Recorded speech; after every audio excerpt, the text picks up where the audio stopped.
Thanks for staying with us on SABC News. Now, consumer price inflation has come down lower than economists had expected in January. SABC data shows that annual consumer price inflation was 6.9% in January. That's down from 7.2% in December. Economists had expected inflation to remain flat at 7.2%.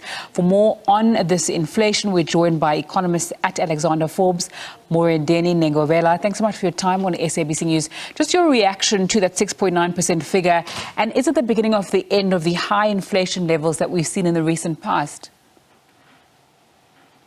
Good afternoon to you and the viewers. Thank you so much for the invite. At least we are getting some good news in the country. We are happy about the downtrend in inflation. And it's mainly explained by the ease in transport cost, as we have actually seen global oil prices, coming down in the beginning of January, given that there were growing concerns around the global economy. We saw as well the fuel, the petrol prices have actually came down by around R2 in the beginning of the year. That also contributed to the easing inflation. However, our biggest worry is increasing food prices. What we are seeing is that the local producers are actually passing the input cost around severe power cuts to consumers. Because if you remember a story around, a farmer that actually saw some of his, chickens dying, given that the power cuts actually impacted, the systems there. So it is getting much expensive, for farmers. We're also seeing meat prices increasing significantly. If you look at food prices, they've actually increased to over 14-year high. That is quite, worrying. But we are optimistic. We believe that inflation will continue to come down, given that, those base effects are coming to the party. And globally, inflation supply constraints are actually easing as well.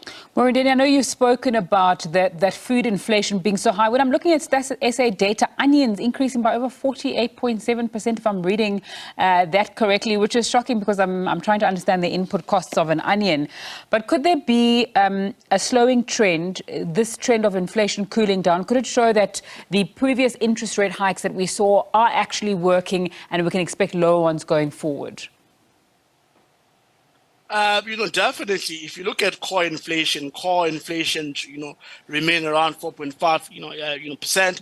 That tells you indeed that we are not seeing any, demand side, inflation. What we are seeing is the supply side, inflation continue to actually exist, mainly explained by those transportation costs and, food, prices. But if you look at globally, food prices have actually started to come down. If you look at the global food index, it's actually down close to 20% from the peak. And there's a lag around 6 to 12 months with local food prices. When that actually comes to effect, we will begin to see food prices coming down much faster.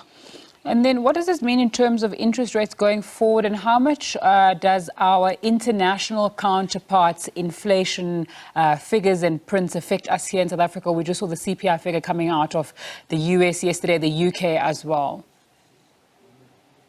Obviously, if you look at the numbers at the US, they also, came down. That tells you that, globally, the disinflation trend is actually underway. We saw commodity prices coming down significantly. If you remember correctly, we saw oil prices sometime last year. They were actually up around $130 US per barrel, and now they're actually roaming around, hovering around, 85. US dollar per barrel. That just tells you that indeed globally those factors that actually contributed to higher inflation are actually coming down. If you look at SAB, we believe that the SAB is actually done hiking interest rates, and the downward trend will definitely see the Fed somewhat leaving rates where they are, perhaps for the rest of the year, and then deliver a first cut in the first quarter of next year. If you look at, for example, just to add, if you look at the US, For example, we believe that interest rates there will actually peak at 5%, with the US Fed delivering another 25 basis points by the end of the quarter.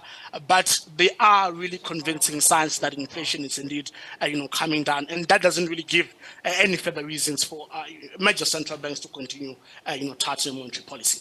From your lips to the central governor's ears, Murendeni Nengovhela, who's an economist at Alexander Forbes. Thanks so much for your time on SABC News this afternoon. Just talking to us about those inflation figures.